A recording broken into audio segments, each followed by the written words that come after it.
বিকাশের পরে জান্নাতীরা যখন জান্নাতে পৌঁছে যাবে, জাহান্নামীরা যখন জাহান্নামে পৌঁছে যাবে, আল্লাহ তাআলা ফেরেশতাদেরকে বারবার ডাক দিয়া বলবেন, জাহান্নামের সরদার মালিক, 100 বছর হয়ে যাচ্ছে জাহান্নামের দরওয়াজা বন্ধ করে দিয়েছি, তুমি খুঁজে দেখো না জাহান্নামের ভিতরে আমার কোন বান্দা আছেনি, যার ভিতরে ঈমান ছিল, যার ভিতরে ঈমান ছিল এমন কোন বান্দা আছে কিনা একটু দেখো। ফেরেশতা খুঁজতে থাকবে, জাহান্নামে কোথাও খুঁজে পাবেন আল্লাহ নাই, কাউকে খুঁজে পাচ্ছি না। আল্লাহ তাআলা বলবেন আবার দেখো। ফেরেশতা খুঁজতে খুঁজতে জাহান্নামের একেবারে নিচে গিয়ে, একেবারে নিচে, যার নিচে আর কিছু না এমন জায়গায় গিয়ে দেখবেন দুটা পাথরের চিপায় একটা রূহ পড়ে চিৎকার করে শুধু বলছে, ইয়া হান্নান, ইয়া হান্নান, ইয়া মান্নান, ইয়া হান্নান, ইয়া মান্নান। দুটা পাথরের চিপায় পড়ে চিৎকার করে ডাক দিচ্ছে জাহান্নামের নিচে। ফেরেশতা আল্লাহ তাআলাকে ডাক দিয়ে বলছেন, আল্লাহ তাআলা একটা রূহ চিৎকার করে করে ডাকছে। আল্লাহ বলবেন, এর অন্তরের ভিতরে সরিষার দানা পরিমাণ ঈমান ছিল, গুনাহ করেছে, নাফরমানি করেছে, আমার হক নষ্ট করেছে, আমি ক্ষমা করে দিয়েছি, তোমরা আমার বান্দাকে উঠাও, আমার বান্দাটাকে জাহান্নামের অতল গহ্বর থেকে উঠাইয়া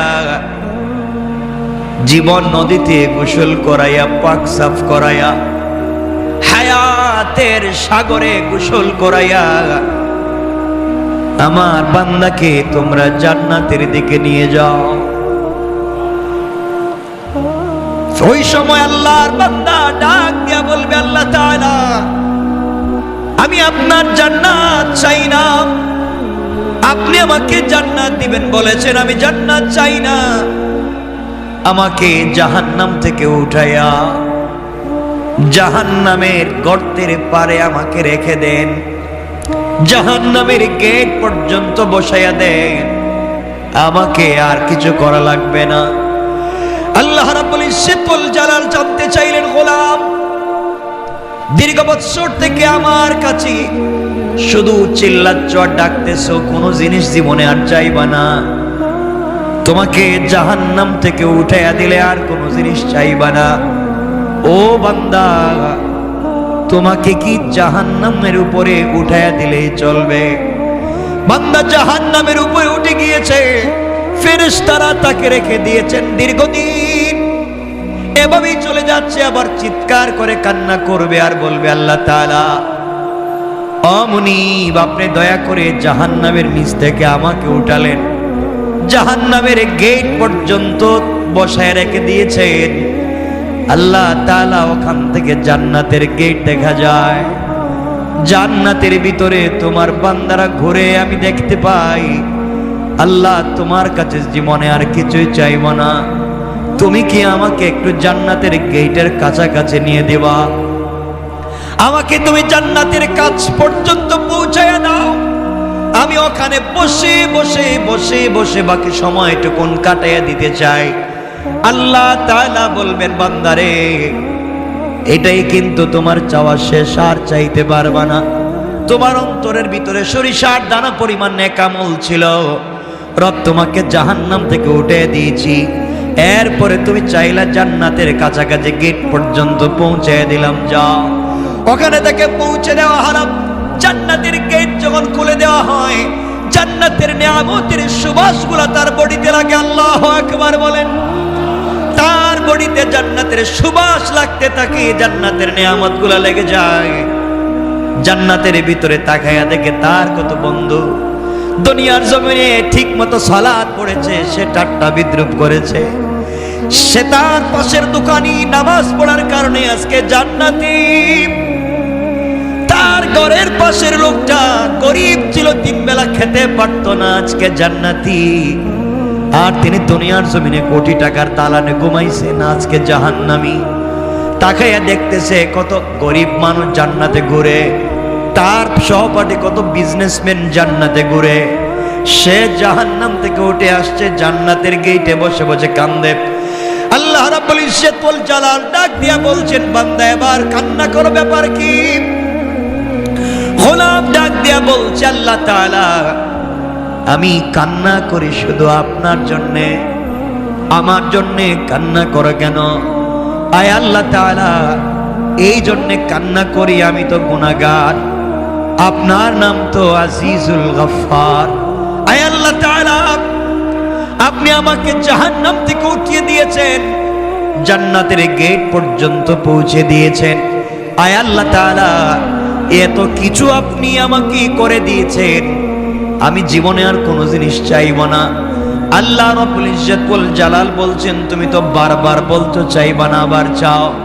এবার বান্দা বলছে, আল্লাহ তাআলা আমি তো গোলাম, আমি তো বারবার ওয়াদা ভঙ্গ করতে পারি, আমি তো গুনাহ করতেই পারি, আমি কথা বলে কথা না রাখতে পারি, কিন্তু সৃষ্টির মধ্যে একমাত্র যিনি আমাদের রব আর পুরা দুনিয়া তার সৃষ্টি, রব কাউকে কোনো ওয়াদা দিলে সেই ওয়াদাকে ভেঙে দেয় না।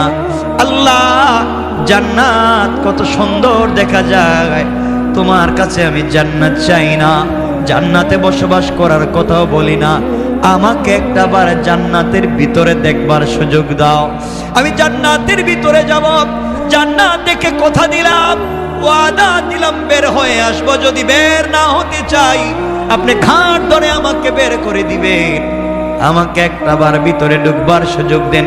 আল্লাহ বললেন, বান্দারে এবারই কথা শেষ কর। আল্লাহ আমিও তোমার কসম খায় বললাম এবারই কথা শেষ। সুবহানাল্লাহ বললাম। আল্লাহ বলেন এবারই কথা শেষ, আর কোনো জিনিস চাইতে পারবে না, ঢুকলেই বের হওয়া লাগবে। বান্দা বলছে, আল্লাহ আমিও কথা দিলাম এবার কথা বলা শেষ, আর কোনো দিন চাইব না। আল্লাহ তাআলা বললেন, যাও তুমি জান্নাত দেখে আসো। বান্দা জান্নাতের ভিতরে যখন প্রবেশ করেছে, দৌড়াতে শুরু করেছে, দৌড়ায়। থামেন। আল্লাহ বলেন, বান্দা থামো না কেন? তোমাকে না বলছিলাম তুমি টাইম শেষ হয়ে গেলে বের হয়ে যাবা? ও বান্দা, বের না হয়ে তুমি জান্নাতের ভিতরে দৌড়াও কেন? এবার বান্দা দাঁড়িয়ে গিয়েছে আর ডাক দিয়ে বলছে, আল্লাহ আপনার সঙ্গে আমি কিছু কথা বলতে চাই। আল্লাহ বললেন, কি কথা বলতে চাও বলো। আল্লাহ তাআলার কাছে বান্দা বলছে, আল্লাহ আপনার কাছে আমি জানতে চাই, আপনি যদি কাউকে কোনো জিনিস দান করেন তাহলে আপনি কি কোনোদিন ফিরিয়ে নিতে পারেন? আপনার কি কোনো জিনিসের কমতি আছে নাকি? আপনি কি এমন আল্লাহ, আপনি কি কাউকে কিছু দিলে ফিরে আনেন? দুনিয়ার মানুষ কিছু দিলে ফিরিয়ে নিতে পারে, খোটা দিতে পারে, আপনি তো এমন আল্লাহ না, কাউকে কোনো জিনিস দিলে ফিরিয়ে নিতে পারেন না। আপনি কোরআনে কারীমের ভিতরে বলেছেন, কাউকে যদি আপনি জান্নাতে প্রবেশ করান আর জীবনে বের করবেন না, আমাকে যেহেতু ঢুকাইয়া দিয়েছেন, আপনি কেমনে আমাকে বের করতে চান? তাহলে তো ওয়াদা ঠিক থাকবে না। আল্লাহ রাব্বুল ইজ্জত ওয়াল জালালের রহমতের সাগরে জোশ উঠে গিয়েছে।